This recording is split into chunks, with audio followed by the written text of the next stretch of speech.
So, this one time, I'm at this fetish house. What I would call a fetish house. Fetish house to me was a place that somebody ran. These two girls ran this place, and they did porn scenes, they did fetish scenes, they did a lot of drugs there. It was a pretty cool place, in my opinion. But if you're into that kind of stuff, this one day, this guy's there, mid 30s, and he's with his girlfriend, and his girlfriend's like 18.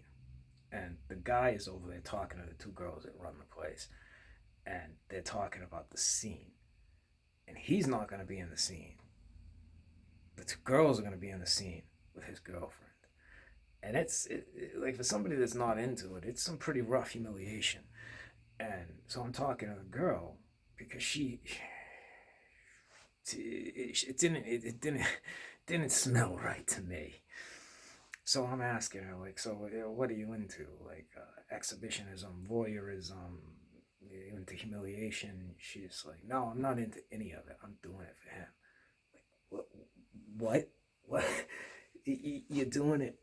Don't do it for fucking him or fucking anybody. If you don't like this stuff, if you're not turned on by this, then leave. Get the fuck out of here. Because this is an expression of trauma and abuse, like bad shit that's happened to you. It makes weird connections in your head, and that's why it's there. No one is born liking bondage. No one is born liking being pissed on. No one is born liking being choked. For some reason, something happened that made those connections in your head. And if you have them, that's I'm relatively accepting of people. I'm not gonna judge them, but I got all kinds of shit wrong with me, so it would be kind of fucked up for me to go around judging people. But anyway, the two girls that run the place come over, and I'm ruining the scene for the day because I'm telling the girl that they're gonna film it to get the fuck out of there. And they're like, "What's wrong with you?" And I'm like, "Look, you're abusing this girl.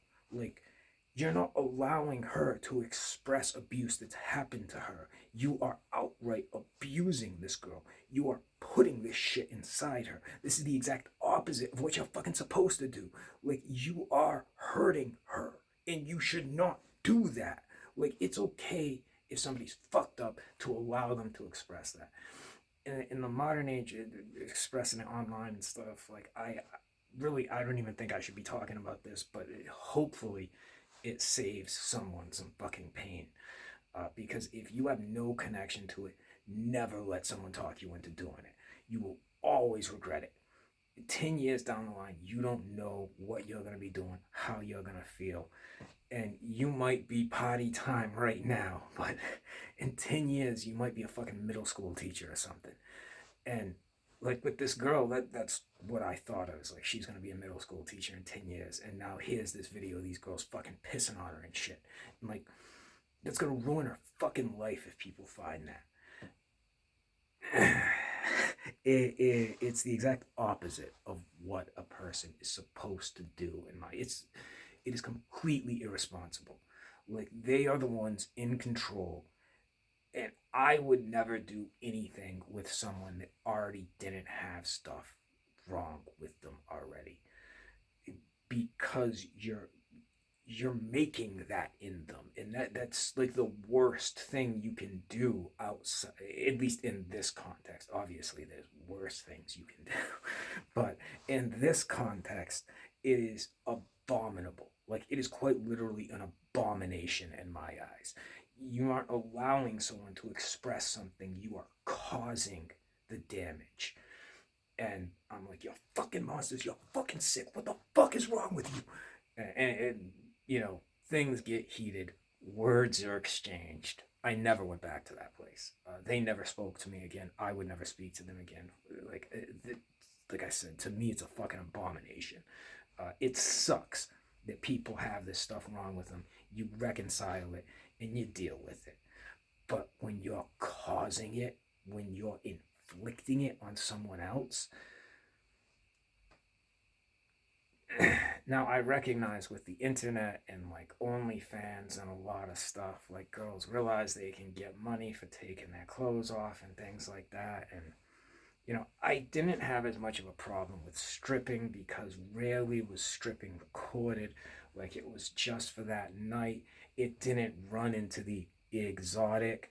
Like it was just guys looking at them on stage. They're not even usually allowed to touch them or anything. Like that is a little more, I don't want to say G rated, which I was going to say, but it's a little less extreme than adult video and especially fetish video, which runs into some really weird shit and stuff that, like I said, it can be traumatizing if you're not already into it. Anyway, I got thrown out of that place. Like I said, I never spoke to those people again, and I I I find that to be disturbing and awful. And it's not like there's not a lot of awful people in that scene because there's all kinds of fucked up people and a lot of them aren't good people. And unfortunately as well, the people that like to lead witch hunts against this kind of stuff and like to destroy other people over are usually suppressing or repressing the stuff inside themselves. Like they have something wrong with them inside them, so they have to destroy it in other people. That is, from my experience, what I've seen in people. And if you're not into it, if it doesn't turn you on, if you're not into like voyeurism, exhibitionism, or humiliation, like don't do it because at least 15 years down the line, it will still turn you on. You got that, but if it doesn't even do that, if it doesn't do anything for you, don't. Like money is great, but there's plenty of ways to make money. I I would be cautious with it. I like it. That's just the way I feel. Take it for what it's worth.